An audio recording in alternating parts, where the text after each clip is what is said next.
There are few people in life whose influence leaves such a profound and lasting mark that their presence seems to shape the very core of who you become. Robert Rourke captured this in The Old Man and the Boy, depicting a powerful bond with his grandfather. Hemingway mirrored this in The Old Man and the Sea, through Santiago's quiet strength and mentorship. For me, that man was Frank Brownell.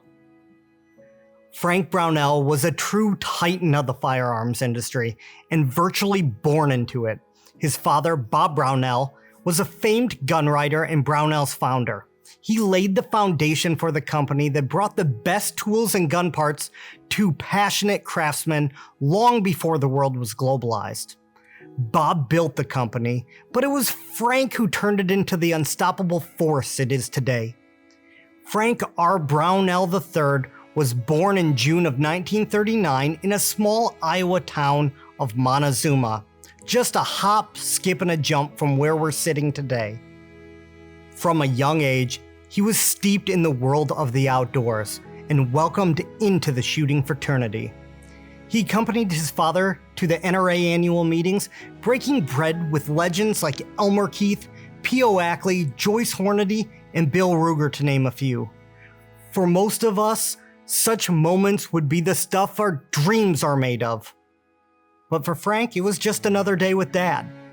After graduating from the University of Iowa and serving a stint in the Navy, Frank returned to Montezuma and began his long, impactful career with Brownells. Over the next 60 years, Frank demanded excellence in everything he did. The Frank Brownell collection is nothing short of extraordinary. Amassed over a lifetime, many of its pieces were discovered, but many more were dreamt up by the man himself. His collection spans eras and styles, from exquisite bespoke arms from across the pond to the utilitarian 1911s that rode on his hip. No matter your taste, his collection holds something for all who appreciate beauty. Now, Frank grew up reading Hemingway, and I can't help but to think that this didn't influence these first two rifles on the table, a pair of customized Springfield 1903s from two of the greatest makers of all time, RG Owen and Griffin Howe. This Griffin Howe is a prime example of a classic American hunting rifle. Crafted in the late 1920s, it showcases the barrel marking number 811 Griffin Howe Incorporated, New York, along with the hand-cut caliber marking on the left side of the chamber. The blue barrel is fitted to the action, which features a matted front bridge, a sign of true quality. Tasteful and modest scroll engraving adorns the rifle from tip to tail. Even the Lyman rear peep and the bolt handle are engraved. My favorite part of this rifle is the fantastic deep relief oak leaf and stem engraving surrounding the gold inlaid bugling elk on the bottom metal and the bust of the bear on the trigger guard. While the engraving is unsigned, given the time period of the rifle and where it was built, is no doubt the work of my favorite engraver, Rudolph Kornbrath. The rifle is fitted with a gorgeous, highly figured, multi-point checkered pistol grip stock, which features a horn fore-end tip, engraved sling swivels, and an engraved grip cap with a small relief gold inlaid mountain goat. The gun also features a checkered blue steel trapdoor butt plate, and the inscription J.R. McCann is engraved on the gold inscription oval on the rifle. RG Owen was quite possibly the finest gunmaker to ever make guns in the United States, building rifles on the custom order basis in the same fashion of England's finest gunmakers. This rifle is an exceptional example of his work and the quality that he's known for. Built in the 1930s, it features the signature RG Owen Sockwit New York Springfield sporting rifle caliber .30-06 number 607 on the top. beautiful scroll engraving adorn the barrel and the action. The Lyman 48 rear peep sight, the upper tang, the bolt handle, and safety paddle. The bolt release, which is case hardened, sports 3 relief engraved roses. The Griffin Howe scope mount is also engraved with matching scroll work and holds a Hensoldt and Wetzler scope. What makes this rifle spectacular is its bottom side. The bottom metal is case hardened, and the scroll engravings surround 2 relief carved game scenes. The first displays a pair of wolves, and the other depicts a bear over a downed elk.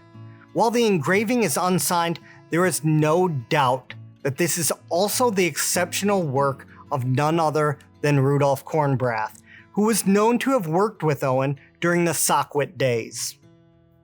This rifle is fitted with a highly figured pistol grip stock featuring a horn forend tip, gorgeous multi-point checkering with deep relief diamond in the forend, and carved arrowheads at the drop points, indicating it was the work done by checkering legend Bill Snyder.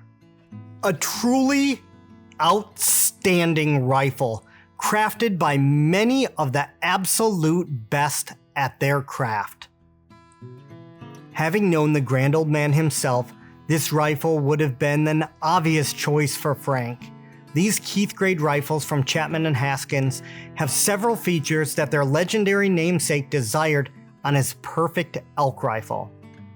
This particular rifle is not just a Keith grade, it has the distinction of being Elmer Keith's personal rifle.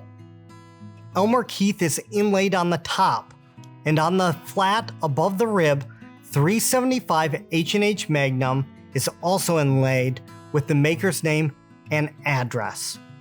The rifle also features 3 folding leaf sights, a rear express sight on the integral quarter rib, with diamond and punch engraving throughout. This rifle is also very functional, having a 60-degree bolt lift, and also displays gold inlaid scroll surrounding Champlin and Haskins. 4 relief gold inlaid game scenes are depicted on the rifle: a reposed lion on the left rear, a bighorn ram on the front left, a polar bear on the right, and on the rear right, a leopard, right alongside the Keith grade 2.7 in gold. One-piece bottom metal features gold inlaid scroll engraved pair of relief gold inlaid buffalo on the floor plate, a bighorn ram on the square back of the trigger guard, and an inlaid inside the bow release. All the game scenes are shown in their natural habitat and surrounded by fine gold inlaid borders. A well-figured stock by Maurice Ottmar has multi-point borderless wrap checkering and gold inlaid trapdoor grip cap with a roaring grizzly bear on it, a raised cheek piece of Keith's own design, and Al Beeson's checkered trapdoor butt plate with a gold K on it finishes off this beautiful rifle. A true treasure from one of the greatest gun writers, cartridge makers, and shooters to ever live. Continuing with classic sporting arms is this factory engraved gold inlaid Charles Daly. Built by H.A. Lindner around the turn of the 20th century, it was retailed by Chauverling, Daly, and Gales of New York. The gun is an absolute stunner. The barrels are fitted to the case-hardened scalloped box lock action with side clips and raised side panels. The action features stunning shell pattern carved fences with Charles Daly banners on either side. 4 gold inlaid scenes all surround intricate scroll work, which delicately flow onto the trigger guard, top lever, and both tangs.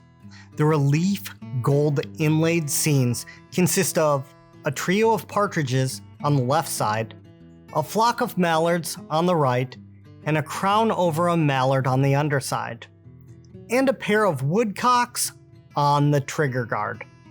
It's fitted with a beautifully figured walnut fleur-de-lis checkered splintered forend, as well as a half pistol grip stock with a horned inlay.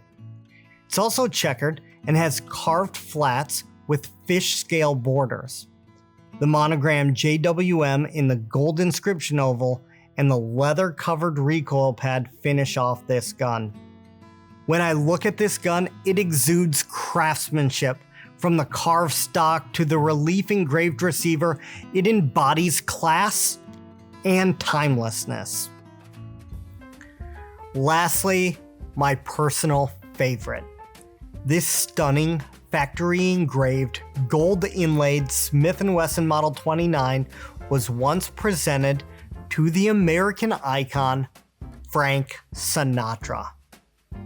Francis Albert Sinatra was a virtuoso, a singer, an actor, and a cultural icon.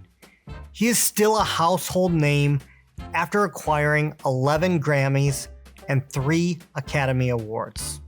From silver screen to the finest casinos in Las Vegas, Sinatra made an indelible mark on pop culture. This beautiful Smith & Wesson chambered in .44 Magnum was shipped to Harrison Stroh in Hayward, California on March 4th, 1976. Its factory letter notes that the revolver was supplied to master engraver Elvin A. White, who executed this Class A engraving.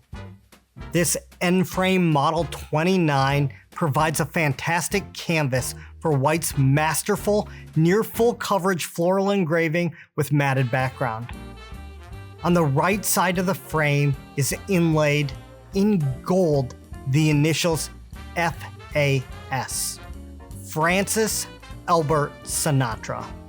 Now included with this revolver is the factory hardwood case with a silver plaque on the lid that is marked to Francis Albert Sinatra from the gang at Harrah's, March 12, 1976. Also included is a notarized letter from Henry Hank Catanillo, who was the co-producer of Sinatra's final 3 albums, listing the revolver by serial number and stating it was given to him by none other than Frank Sinatra. This revolver represents not only a masterfully crafted, beautiful piece of firearms artistry, but also a tangible piece of Americana that is undeniably connected to one of the country's greatest cultural icons, Old Blue Eyes. Now, this is just a small taste of the inaugural offering from the esteemed collection of Mr. Frank Brownell. From master engravers to the world's finest custom gun makers, this collection is steeped in history and displays the epitome of craftsmanship. And it's only available right here at Rock Island Auction Company.